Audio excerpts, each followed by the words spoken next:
Hi guys, good evening. तो आज आइए हम लोग देखते हैं यूनिट नंबर 4, सिस्टम डिवाइसेस।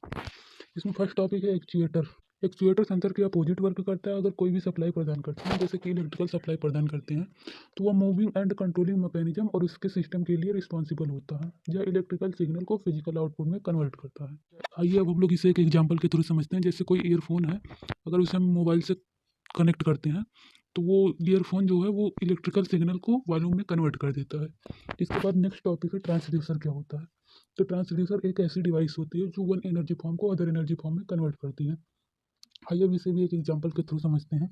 जैसे स्ट्रेन गेज है, तो स्ट्रेन गेज से हम लोग एक स्ट्रेन गेज लेते हैं, इसके ऊपर हम लोग वायर लगा देते हैं। तो जब हम लोग वायर जो है उस पर फोर्स अप्लाई करेंगे, तो उस पर प्रेशर लगेगा, तो स्ट्रेन गेज जो है वो प्रेशर एनर्जी जो है उसको इलेक्ट्रिकल एनर्जी में कन्वर्ट कर देता है। अब हम लोग देखते हैं नेक्स्ट टॉपिक सेंसर क्या होता है। तो सेंसर कुछ ऐसे डिवाइस होते हैं जो इन्वायरमेंट में होने वाले चेंजेस को खुद से डिटेक्ट करते हैं और उसे इलेक्ट्रिकल सिग्नल के फॉर्म में कन्वर्ट करते हैं और उसे सिस्टम को देते हैं। सिस्टम प्रोसेसर को देता है और आगे प्रोसेस करता है।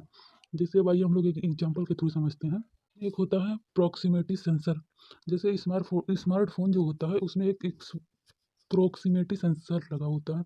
जैसे हम अगर कॉल करते हैं तो जो हमारी स्क्रीन होती है वो जलती है, और जो ऊपर ये प्रोक्सिमिटी सेंसर लगा होता है, अगर हम लोग उस पर फिंगर रख देते हैं या उसके आसपास फिंगर ले जाते हैं, तो इस पर स्मार्टफोन जो होता है उसकी जो स्क्रीन है वो ऑफ हो जाती है। उसके बाद हम लोग देखते हैं कि कैरेक्टरिस्टिक ऑफ सेंसर। तो सेंसर जो होता है वो रिवोल्यूशन करता है, मतलब ये कम स्मॉलेस्ट जो वैल्यू है उसको रीड कर लेता है, और ये अच्छी एक्यूरेसी देता है। ये रिपीटेबल होता है, इसकी रेंज काफ़ी अच्छी होती है और इसमें लीनियरिटी होती है।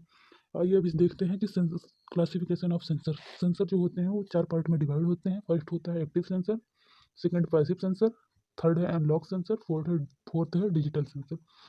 जो एनालॉग सेंसर होता है, ये आउटपुट को 0 वोल्ट से 5, मतलब इसके आउटपुट के रूप में 0 वोल्ट से लेकर 5 वोल्ट तक वैल्यू मिलती है। और जो डिजिटल होता है, इसके आउटपुट में 0 वोल्ट और 5 वोल्ट वैल्यू देता है ये। ओके। आइए अब हम लोग नेक्स्ट टॉपिक देखते हैं, टेकोमीटर। यह दो वर्ड टच एंड मीटर से मिलकर बना होता है। टच का अर्थ होता है स्पीड, एंड जो मीटर है उसका अर्थ होता है मेजर, यानी स्पीड को मेजर करना। इसमें हम लोग एक कपलिंग होती है, उसके ऊपर एक मैग्नेटिक मैग्नेटिक टीथ लगा देते हैं, और उसके सामने एक कॉन्टैक्ट ब्रेकर माइक्रो स्विच का यूज करते हैं। जितनी बार मैग्नेटिक टीथ रोटेट करता है, वो रोटेट करते हुए माइक्रो स्विच के सामने आता है, तो वह मैग्नेट की हेल्प से माइक्रो स्विच को खींच लेता है और वह प्रेस हो जाता है। तो वह एक सिग्नल पल्स के फॉर्म में चला जाता है, और जैसे ही वह दूर जाता है वह पल्स जीरो हो जाती है। तो इससे डिजिटल फॉर्म में हमारे पास कुछ वैल्यू आती है, जिसे हम पल्स पर मिनट काउंट करते हैं। तो वह हमें आरपीएम, मतलब रिवोल्यूशन पर मिनट में मिल जाती है। इसमें नंबर ऑफ इलेक्ट्रिकल पल्स पर मिनट जो है वो डायरेक्टली प्रोपोर्शनल होती है शाफ्ट के। ये जो टेकोमीटर होता है वो डिजिटल फीडबैक का ही एक फॉर्म होता है। अब हम लोग देखते हैं next topic, LVDT, linear variable differential transformer.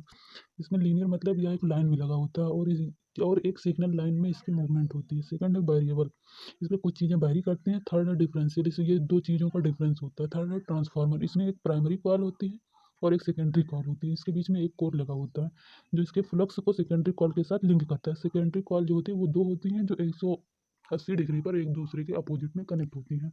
जो एलवीडीटी होती है, इसका यूज टेबल की लीनियर डिस्प्लेसमेंट को मेजर करने के लिए किया जाता है। दूसरे एलवीडीटी जो होते हैं वो रोटरी डिस्प्लेसमेंट को मेजर करने के काम आते हैं, जिसे रोटरी वेरिएबल डिफरेंशियल ट्रांसफार्मर कहा जाता है। जो प्राइमरी एंड सेकेंडरी कॉइल होती है, उनके बीच में जो एक मूविंग पार्ट लगा होता है जिसे कोर कहा जाता है। कोर जो होता है वो आगे पीछे मूव करता रहता है। चलिए अब हम लोग नेक्स्ट टॉपिक देखते हैं, ऑप्टो इंटरप्टर। जो ऑप्टो इंटरप्टर होता है उसे फोटो इंटरप्टर भी कहा जाता है। जब एक ऑप्टो इंटरप्टर जो है वो सर्किट में टर्न करता है, तो उसे ऑप्टिकली ऑन या ऑफ कर सकते हैं, या यू टाइप में होता है। जिस टाइप जैसे यू बनता है वैसे बना होता है।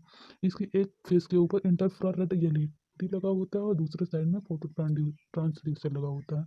जो फोटो ट्रांसड्यूसर होता है वो इसको सेंस करता है। जब यह बीच में आता है, तो कोई भी डिवाइस, जो इसमें जितनी भी डिवाइसेस लगी हैं उसमें से कोई भी जो हो वो हम ऑन या ऑफ कर सकते हैं।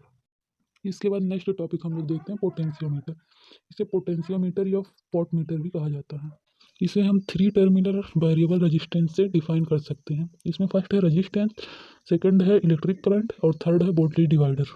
पोटेंशियोमीटर में वेरिएबल रजिस्टर होता है। टॉर्चविक सीलर में कुछ स्लाइडिंग कॉन्टैक्ट होते हैं। दो कॉन्टैक्ट पॉजिटिव एंड नेगेटिव के लिए, और एक स्लाइडिंग कॉन्टैक्ट के बीच में टैपिंग देता है और वोल्टेज डिवाइडर का काम करता है। इसमें पूरी वोल्टेज को अप्लाई कर देते हैं और यूनिफॉर्म रजिस्टेंस वोल्टेज को ट्रैप करता है, और उसके हिसाब से वोल्टेज को कम या ज़्यादा जैसे उसमें ज़रूरत होती है वैसे देता है। आइए अब हम लोग नेक्स्ट टॉपिक देखते हैं कि इनकोडर एंड डिकोडर क्या होता है। इसमें सबसे पहले फर्स्ट देखते हैं इनकोडर क्या होता है। तो इनकोडर एक इलेक्ट्रिकल एंड मैकेनिकल डिवाइस है जो लीनियर एंड रोटरी डिस्प्लेसमेंट को डिजिटल और पल्स सिग्नल में कन्वर्ट करता है। और जो इनकोडर होता है एक पोजीशन के लिए 3 या 4 बिट्स जो है वो बता रहा है। इसके बाद सेकंड देखते हैं डिकोडर क्या होता है। तो डिकोडर जो होता है वो इनकोडर के अपोजिट वर्क करता है।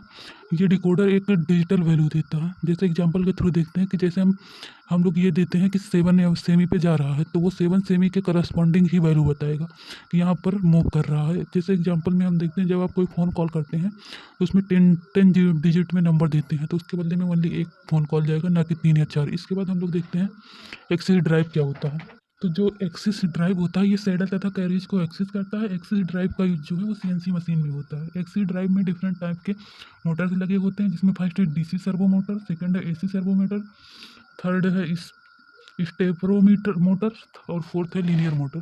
तो इसमें सर्वो मोटर जो है उसका यूज जो है open loop system and close loop system में किया जाता है।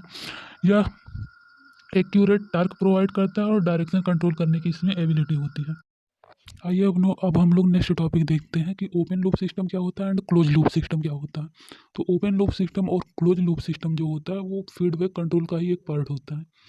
तो इसमें फर्स्ट देखते हैं सबसे पहले कि ओपन लूप सिस्टम क्या होता है। जो ओपन लूप सिस्टम होता है इसमें यदि हम कोई इनपुट सिग्नल देते हैं तो आउटपुट क्या आ रहा है हम उस पर ध्यान नहीं देते हैं।